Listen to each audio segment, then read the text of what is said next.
صورة من عند الانتخابات من بالقاس، من عند مدرسة الإعدادية بنين، صورة حية. احنا اللجنة افتتحت. اسم حضرتك ايه؟ محمد الشرقاوي. محمد عادل الشرقاوي.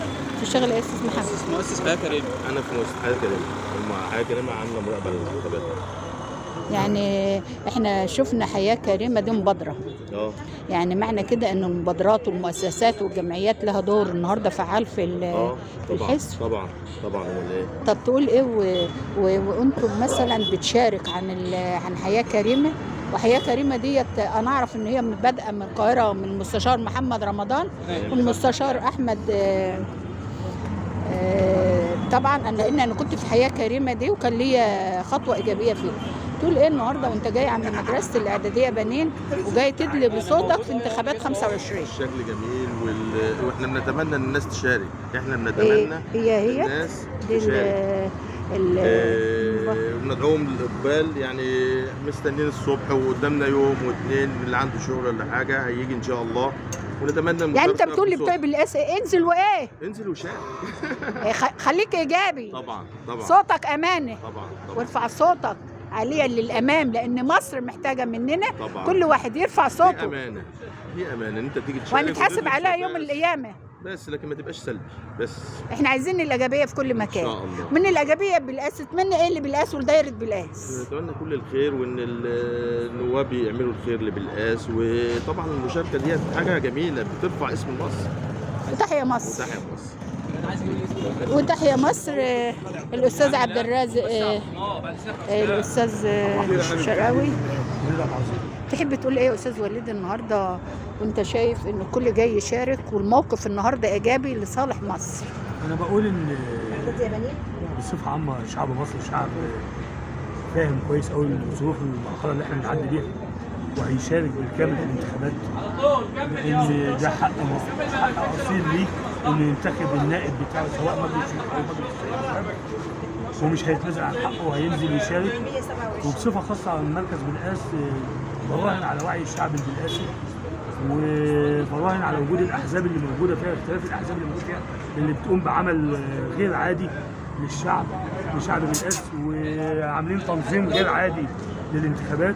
وكل مواطن مدرسين ينزل ينتخب واللي يشوفه افضل للمرحله اللي جايه. نسالهم لان دول المدرسين هم يجوا انتخابات كبيره والحشد هيكون كبير، وهو واضح من النهارده من الصبح ان الحمد لله في اقبال هنا في مركز بالقاس، وربنا يسهل ان شاء الله. وتبقى خطوه جديده. وجايه لنا من المنصوره الاعلاميه ايمان المغازي، الاعلاميه ايمان الباز. ازيك يا ايمان؟ ايمان طبعا من حزب حماة وطن. حزب حماة وطن في المنصوره النهارده موجود بكثافه. بنقول للمصريين كل سنه وانتم طيبين. مصرنا امانه علينا. انزل وشارك. لازم ننزل كلنا يا جماعه ونشارك. لازم يبقى في حاله ايجابيه. ما نقولش ايه اديتنا مصر، قول إيه انت عملت عشان تحافظ عليها. فلازم كلنا ننزل ونبقى مع القياده في كل مكان يا جماعه. لازم احنا صاحيين من بدري عشان نبقى مع مصر في كل مكان، عشان احنا بنتحارب جوه مصر اكتر من بره.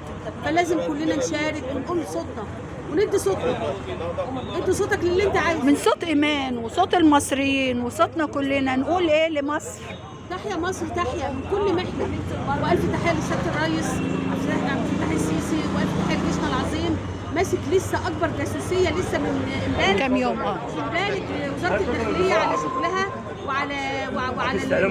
وعلى تيك توك والتيك توك والناس اللي لموها بتوع تيك توك واللي مشوهين صورتنا.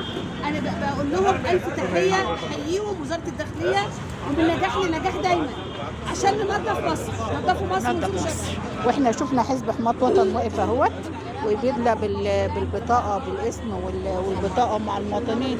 ازاي حضرتك جاي تحط اسمك عايز تشارك ليه؟ حلو قوي. ثقافه الحوار حاجه جديده والله.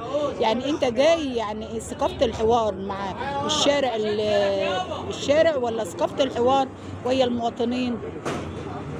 يعني بالنسبه للنائب اذا عقد مؤتمرات شعبيه، وبالنسبه للحاضر والمستقبل اذا حصل رغبه في الترشح في المستقبل يعني. كل سنة وانت طيب. كل سنة وانت طيب. احنا شفنا كل اهوت ورجعت لك تاني اخد منك احلى كلام. كلامنا كله من بالقاس، بنقول لاهل بالقاس انزلوا وشاركوا.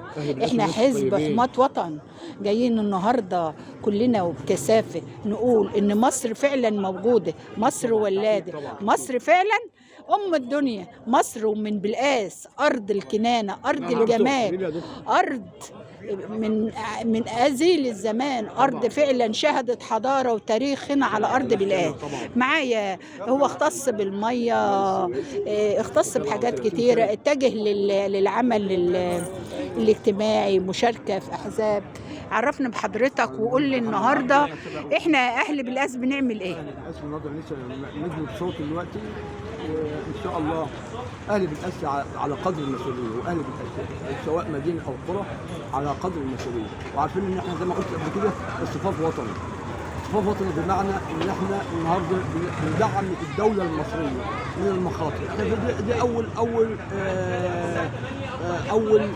مجلس الشيوخ او بمعنى اصح دي اول استحقاق لنا اللي هو مجلس الشيوخ.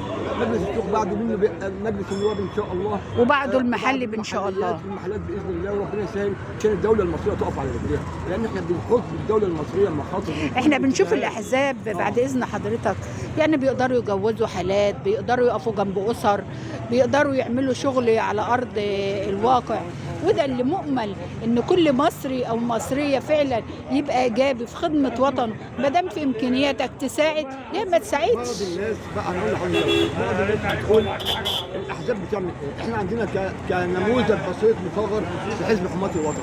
حزب حماة الوطن عملنا من خلال سنتين بس، يعني في خلال سنتين في المركز ومدينه بالقاس عملنا حالات كتير، عملنا القوافل الطبيه، عملنا حاجه اسمها مدينه بالقاس، عملنا تسهيل للطلاب بحيث عملنا اتوبيسات لتخفيف العبء عن كاهل المواطنين، عملنا قوافل للعيون، عملنا نظارات طبيه للاسر المستحقه، عملنا بتاع مجمعات للاغذيه.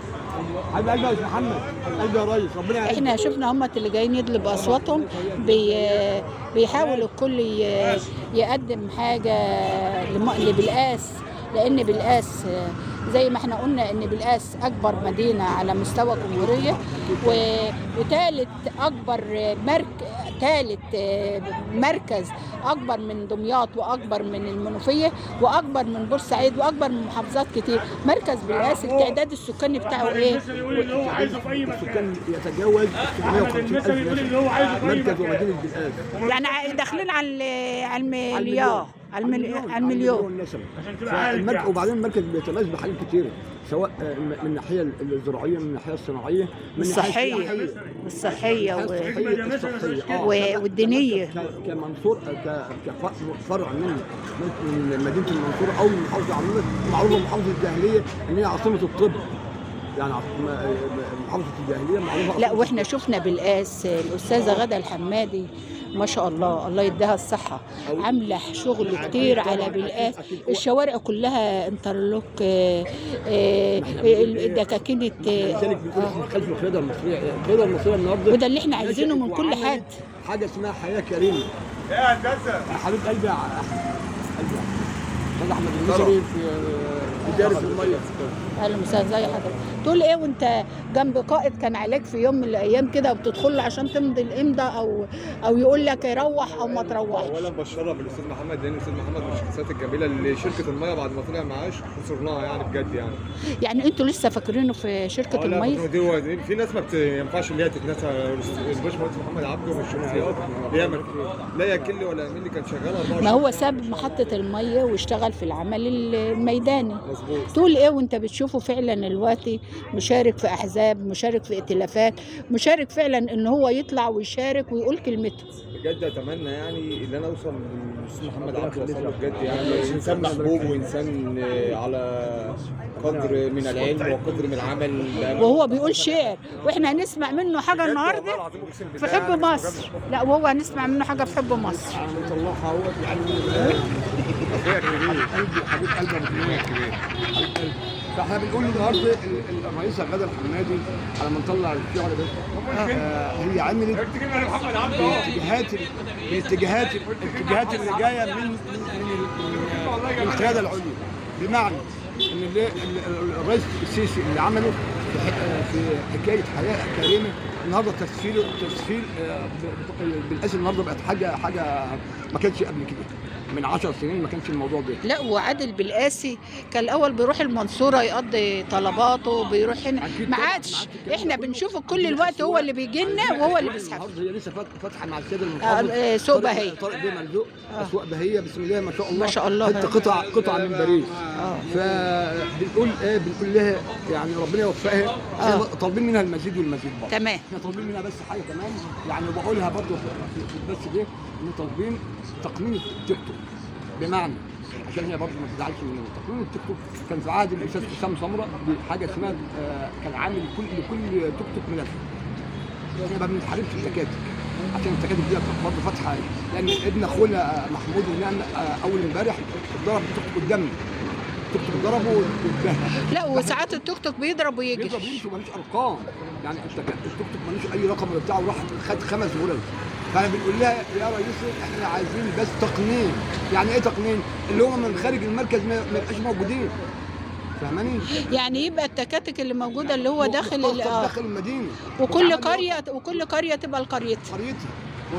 وخارج المركز كمان، بيبقى في ناس من السنبلاوين وفي ناس من اجا وفي ناس من النبراء، وده متطلب شعبي.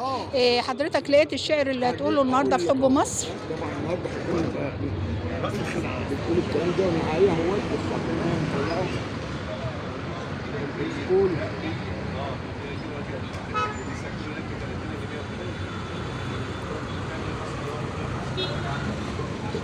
انا ببقى انسى التفكير بقى، السن بقى خلاص.